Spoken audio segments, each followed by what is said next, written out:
Hello, നമ്മൾ ഫീഡിങ്ങിൻ്റെ balance ആയിട്ടാണ് ഒരു ചെറിയൊരു പ്രശ്നം പറ്റിപ്പോയതാണ്. അതിൻ്റെ കണ്ടിന്യൂസ് ആയിട്ട് തന്നെയാണ് കേട്ടോ, ആ പാർട്ടിൽ തന്നെ ആയിട്ടാണ്. അടുത്ത നമ്മൾ ബ്രീഡിങ് പറയാം. ബ്രീഡിങ്ങിൻ്റെ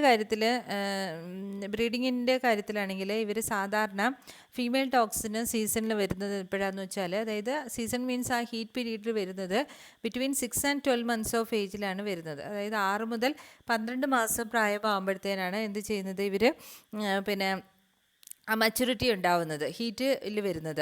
അപ്പോൾ 2 ഹീറ്റ് പീരീഡേ ഉള്ളൂ വർഷത്തിൽ. അതായത് ശ്രദ്ധിക്കേണ്ട കാര്യം എന്താണെന്ന് വെച്ചാൽ, സാധാരണ നമ്മൾ പിന്നെ മറ്റേ പശുവിനൊക്കെ എപ്പോഴും പഠിച്ചെന്താണ്, 21 ദിവസം കൂടുമ്പോൾ വരുന്നുണ്ട്, അടുത്ത ഹീറ്റ് വരുന്നുണ്ടെന്നല്ലേ പറഞ്ഞത്, 18 to 21 days ഡ്യൂറേഷൻ പറഞ്ഞില്ലേ. പക്ഷേ ഈ കാര്യത്തിൽ എന്താണെന്ന് വെച്ചാൽ, ഇവരുടെ ഡോഗിൻ്റെ കാര്യത്തിൽ എന്താണെന്ന് വെച്ചാൽ 2 ഹീറ്റ് പീരീഡ്സ് ആണ്, ഒരു വർഷത്തിൽ 2 ഹീറ്റ് പീരീഡായിട്ടാണ് വരുന്നത്. അതിനകത്തിന് സയൻസ് ഓഫ് ഹീറ്റ് നമുക്ക് നോക്കാം. സയൻസ് ഓഫ് ഹീറ്റ് മീൻസ് എന്താണ്, ഹീറ്റിൻ്റെ ലക്ഷണങ്ങൾ എന്തൊക്കെയാണെന്ന് വെച്ചാൽ, there is swelling of vulva. Swelling of vulva എന്ന് വെച്ചാൽ എന്താണ്, വൾവ വീർത്തിരിക്കുന്നുണ്ട്, നമ്മൾ മറ്റേതിൽ പറഞ്ഞതുപോലെ തന്നെ. ഇനി അടുത്ത് ശ്രദ്ധിക്കാനുള്ളത്, there is a clear discharge through the vulva. അതും നമ്മൾ കൗവിൽ പറഞ്ഞതുപോലെ തന്നെയാണ്, ഇവിടെ ക്ലിയർ ഡിസ്ചാർജ് വൾവയിൽ കൂടെ വരുന്നുണ്ട്. പക്ഷേ ഈ സമയത്ത് എന്ത് ചെയ്യുന്നു വെച്ചാൽ, there is A number of male dogs R attracted towards the female. കുറേ മെയിൽ ഡോഗ്സ് ഈ ഡിസ്ചാർജ് വരുമ്പോൾ എന്ത് ചെയ്യും, അതുവഴി അട്രാക്ട് ചെയ്തിട്ട് മെയിൽ ഡോഗ്സ് അടുത്തെത്തും. പക്ഷേ female will drive them away. ആ സമയത്ത് ഫീമെയിൽ സമ്മതിക്കത്തില്ല. പിന്നെ അടുത്ത എപ്പോഴാണ് സമ്മതിക്കുന്നതെന്ന് വെച്ചാൽ, ഈ discharge when the discharge becomes pinkish or watery for 8 to 10 days. അടുത്ത് എന്ത് ചെയ്യും, ഈ വാട്ടറി ആദ്യം ക്ലിയർ ഡിസ്ചാർജ് ആയിരുന്നു, അതിനുശേഷം എന്ത് ചെയ്യുന്നു, ഇത് പിങ്കിഷ് കളറോ അല്ലെങ്കിൽ വാട്ടറി കളറോ ആയിട്ടോ മാറും. 8 to 10 days, 8 മുതൽ 10 ദിവസം ആകുമ്പോഴത്തേനാണ് ഇതായിട്ട് മാറുന്നത്.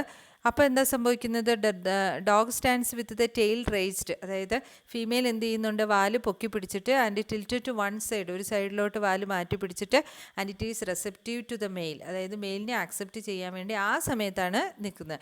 അല്ലാതെ ഫസ്റ്റ് സ്റ്റേജിൽ ക്ലിയർ ഡിസ്ചാർജ് വരുമ്പോഴത്തേനും അവർ സമ്മതിക്കത്തില്ല. പിന്നീട് എപ്പോഴാണ് വരുന്നത്, പിങ്കിഷ് ഓർ വാട്ടറി കളറായിട്ട് കുറച്ച് ദിവസം 8 to 10 days ഉണ്ടാവും. ആ സമയത്ത് മാത്രമേ അവർ അക്സെപ്റ്റ് ചെയ്യത്തുള്ളൂ. പിന്നെ ഈ ഹീറ്റ് പീരീഡ് എന്ന് പറയുന്നത് it will last for about 21 days. 21 ദിവസം ഈ ഹീറ്റ് പീരീഡ് നിൽക്കും. നമ്മളൊന്നും ഇത്രയും നാളും അങ്ങനെ ഹീറ്റ് പീരീഡ്, മറ്റേ ഈ സ്ട്രെസ് നമ്മൾ ഓർമ്മയില്ലേ, ഈ സ്ട്രെസ് എന്ന് പറഞ്ഞാൽ കൗവിലൊക്കെ എപ്പോഴാണ് ഒരു ദിവസം മാത്രമേ നിൽക്കാറുള്ളൂ അല്ലേ, 12 to 24 hours മാത്രമല്ലേ. പക്ഷേ ഇവിടെ എത്ര ദിവസം ഉണ്ടാവുന്നു, 21 days ഇവിടെ ഹീറ്റ് പീരീഡ് നിൽക്കുന്നുണ്ട്. And it recurs after about 6 months. അതായത് 6 മാസം കഴിയുമ്പോഴത്തേന് ഇത് എന്ത് ചെയ്യുന്നുണ്ട്, വീണ്ടും ഇത് റിപ്പീറ്റ് ചെയ്ത് വരുന്നുണ്ട്. 21 days-ഓളം ഇവർ ഇത് ഹീറ്റ് പീരീഡ് ലാസ്റ്റ് ചെയ്യുന്നുണ്ട്. പക്ഷേ 6 മാസം കഴിഞ്ഞിട്ടേ വരത്തുള്ളൂ. അതായത് വർഷത്തിൽ 2 പ്രാവശ്യം മാത്രമേ ഹീറ്റ് ഉണ്ടാവത്തുള്ളൂ. അതാണ് ശ്രദ്ധിക്കേണ്ടത്. Then dog will stain the floor with drops of blood which can be noticed. അതായത് കുറച്ച് കഴിഞ്ഞ ശേഷം എന്താ സംഭവിക്കുന്നത്, പ്രോയിസ്റ്റർ ബ്ലീഡിങ് ഉണ്ടാവും. ബ്ലീഡിങ് ഈ ഹീറ്റ് കഴിഞ്ഞ ശേഷം ബ്ലഡ് ഉണ്ടാവുന്ന കാണാം. അപ്പം നമുക്ക് മനസ്സിലാവാം ഇവർ ഹീറ്റ് കഴിഞ്ഞുണ്ടെന്ന് മനസ്സിലാവും. ബ്ലഡ് ഉണ്ടാവും, സ്റ്റെയിൻ ചെയ്തത് ഫ്ലോറിനകത്ത് എന്ത് ചെയ്തിട്ടുണ്ടാവും, drops of blood which can be noticed, drops of ബ്ലഡായിട്ട് കാണുന്നത് നോക്കാം. അപ്പം ഇത്രയാണ് എന്തെന്ന് പറയുന്നത്, സയൻസ് ഓഫ് ഹീറ്റ് എന്ന് പറയുന്നത്. ഇതാണ് ഡോഗിൻ്റെ സയൻസ് ഓഫ് ഹീറ്റിൽ കാണിക്കുന്നത്. ഇതൊന്നും ഇത്രയൊന്നും നിങ്ങൾക്ക് പഠിക്കണ്ട. ബ്ലീഡിങ് ഉണ്ടാവുന്നുണ്ട്, മൗണ്ടിങ് ബിഹേവിയർ ഉണ്ടാവുന്നുണ്ട്, ലിക്കിങ് ഓഫ് ജെനൈറ്റൽ ഏരിയ ഉണ്ടാവുന്നുണ്ട്, നെസ്റ്റിംഗ് ബിഹേവിയർ ഒക്കെ ഉണ്ടാവുന്നുണ്ട്. ഇനി സ്റ്റേജസിനകത്ത് അനീസ്ട്രം, പ്രോയിസ്ട്രം, ഈസ്ട്രം, മെറ്റീസ്ട്രം, അങ്ങനെ ഇവിടെ അത്രയും തന്നെ ആയിട്ടുണ്ട്. പിന്നെ അതായത് ആ വർഷത്തിൽ 2 പ്രാവശ്യമായിട്ടാണ് ഹീറ്റ് സൈക്കിൾ. ഇതൊന്നും നിങ്ങൾ പഠിക്കണ്ട കേട്ടോ, ജസ്റ്റ് ഒന്ന് കാണിച്ചെന്നേ ഉള്ളൂ. പിന്നെ ഇതാണ് ഇവരുടെ ഈസ്ട്രസ് സൈക്കിൾ കാണുന്നുണ്ട്. പ്രോയിസ്ട്രസ് സമയത്താണ് ബ്ലീഡിങ് ഉണ്ടാവുന്നത്. നിങ്ങളൊന്ന് ജസ്റ്റ് നോക്കിയാൽ, നിങ്ങൾ ഇങ്ങനെയൊന്നും പഠിക്കണ്ട, ഞാൻ ജസ്റ്റ് കാണിച്ചു തന്നേ ഉള്ളൂ. പ്രോയിസ്ട്രസ് സ്റ്റേജിൽ എന്താണ്, ബ്ലീഡിങ് ഉണ്ടാവുന്നുണ്ട് ആൻഡ് സ്വെല്ലിംഗ് ഓഫ് വൾവ ഉണ്ടാവുന്നുണ്ട്. ഈസ്ട്രസ് സ്റ്റേജിനകത്ത് എന്താണ് ഉണ്ടാവുന്നത്, dog is fertile and ready to mate. ആ സമയത്താണ് അവരെ മേറ്റ് ചെയ്യാനായിട്ട് അവർ റെഡി ആയിട്ടിരിക്കുന്നത്. ദെൻ ഡൈഈസ്ട്രത്തിനകത്താണ് എന്ത് ചെയ്യുന്നത്, pregnant or not the dog is no longer fertile ആയിരിക്കുക, അതായത് പ്രഗ്നൻ്റ് ആകാം അല്ലാതിരിക്കുക. അനീസ്ട്രം എന്ന് പറയുന്നത് getting ready for the next cycle, സ്റ്റേജിനകത്തോട്ട് പോവുകയാണ്. അപ്പോൾ ഇപ്പം നിങ്ങൾക്ക് പഠിക്കാനുള്ളത്, ഈ പ്രോയിസ്ട്രത്തിലാണ് ബ്ലീഡിങ് ഉണ്ടാവുന്നത്, ഈസ്ട്രത്തിലാണ് എന്ത് ചെയ്യുന്നത്, അവർ മേറ്റിങ്ങിന് സമ്മതിക്കുന്നത്. അത്ര മാത്രമേ ഉള്ളൂ നമുക്കിപ്പോൾ പഠിക്കാനുള്ളത്. അല്ലാതെ എത്ര ദിവസമാണെന്നൊന്നും പഠിക്കേണ്ട കാര്യമില്ല. ഇതാണ് പിന്നെ ഹീറ്റ് സൈക്കിളിനകത്ത് വൾവ സ്വെല്ലിംഗ് ഓഫ് വൾവ കണ്ടില്ലേ. ഇത് കാണുമ്പോൾ നമുക്ക് മനസ്സിലാവും, സ്വെല്ലിംഗ് ആയിട്ട് ബിച്ചസിൻ്റെ കാര്യത്തിൽ നമുക്ക് പിടികിട്ടാണ് ചെയ്യുന്നത്. മനസ്സിലായില്ലേ. അപ്പോൾ ഇത്രയാണ് ഹീറ്റ് സൈക്കിൾ എന്ന് പറയുന്നത്. ക്ലിയർ ആയോ. അടുത്ത് നമ്മൾ ബ്രീഡിംഗ് എന്ന് പറയുന്നത് ബ്രീഡിംഗ് മീൻസ് ഇതിനകത്ത് എന്താണെന്ന് വെച്ചാൽ ഇവർ തമ്മിലുള്ള മേറ്റിങ്ങിനെയാണ് നമ്മൾ എന്തെന്ന് പറയുന്നത് ബ്രീഡിംഗ് എന്ന് പറയുന്നത്. അപ്പോൾ ഈ ബ്രീഡിങ്ങിൻ്റെ സാധാരണ ഡോഗിൻ്റെ കാര്യം പറയുകയാണെങ്കിൽ പിന്നെ സാധാരണ ഡോഗിനെ നമ്മൾ 1 വയസ്സ് കഴിഞ്ഞതിന് ശേഷം ബ്രീഡ് ചെയ്യുന്നതായിരിക്കും നല്ലത്. അതായത് തുടക്കത്തിൽ നമ്മൾ ബ്രീഡ് ചെയ്യേണ്ട. 6 to 7 months ഒക്കെ ആകുമ്പോഴത്തേന് അല്ലെങ്കിൽ 6 months മുതൽ അവർ മച്ചുറാവും, പ്രായപൂർത്തി ആവുകയാണെങ്കിൽ പോലും ഇവരെ 1 വയസ്സ് കഴിഞ്ഞിട്ടാണ് നമ്മൾ ചെയ്യുന്നത്, മീറ്റിംഗ് ചെയ്യുന്നത് നല്ലതാണ്.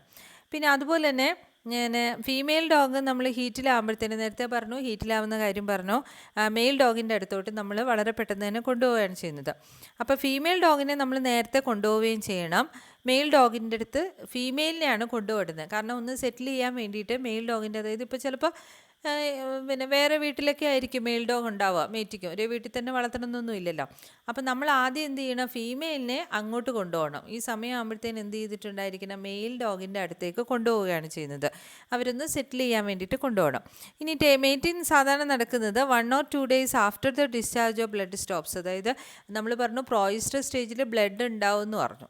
ബ്ലഡ് വന്നതിന് ശേഷമാണ് എന്ത് ചെയ്യേണ്ടത്, മേറ്റിംഗ് നടത്തേണ്ടത്. പ്രോയിസ്റ്റം കഴിഞ്ഞിട്ട് അടുത്ത സ്റ്റേജ് ഈസ്റ്റർ അല്ല. അപ്പോൾ ഈസ്റ്റർ സ്റ്റേജിൽ അതാണ് നമ്മൾ ശ്രദ്ധിക്കേണ്ടത്. അതായത് 1 or 2 ദിവസം, അതായത് ബ്ലഡ് വന്നിട്ട്, ബ്ലഡ് ഉണ്ടാവുന്നത് പ്രോയിസ്റ്റർ സ്റ്റേജിലാണ്. ആ പ്രോയിസ്റ്റർ സ്റ്റേജിൽ ബ്ലഡ് വന്നതിന് ശേഷം, ബ്ലീഡിങ് നടന്നതിന് ശേഷം 1 or 2 ദിവസം കഴിഞ്ഞതിന് ശേഷം മാത്രമേ എന്ത് ചെയ്യാവൂ, മീറ്റിംഗ് നടക്കുള്ളൂ. ആ സമയത്ത് അവർ ആക്സെപ്റ്റ് ചെയ്യത്തുള്ളൂ, മീറ്റിംഗ് നടക്കുള്ളൂ. ഇതെന്ന് പറയുന്നത് പിന്നെ ഈസ്റ്റർ സൈക്കിൾ തുടങ്ങിയിട്ട് 10-13 ദിവസം കഴിഞ്ഞിട്ടാണ് സാധാരണയായിട്ട് ഈസ്റ്റർ സൈക്കിൾ തുടങ്ങിയിട്ട് 10-13 ദിവസത്തിലാണ് ഇതുണ്ടാവുന്നത് ലാർജ് ബ്രീഡ്സിനകത്ത്.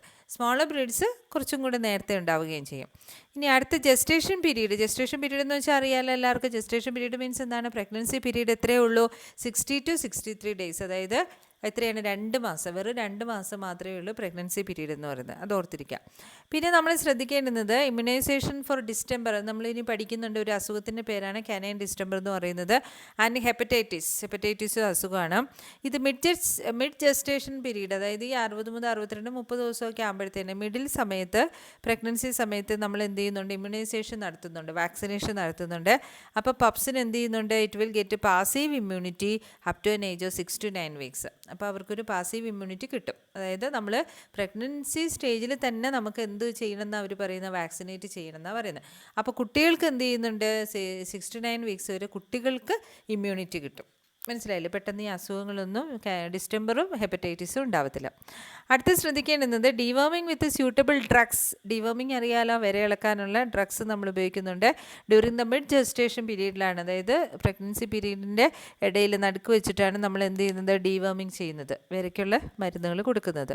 പിന്നെ ഇപ്പോൾ നമ്മൾക്ക് എന്താണെന്ന് വെച്ചാൽ എയർലി പ്രഗ്നൻസി ഡയഗ്നോസിസ് നടത്താൻ വേണ്ടിയിട്ട് ultrasound scanning could be employed for early pregnancy diagnosis in female. അതായത് അൾട്രാസൗണ്ട് സ്കാനിങ് നമ്മൾ സാധാരണ നടത്തുന്നുണ്ട്. മനസ്സിലായില്ലേ? Starting from 25th day after last meeting.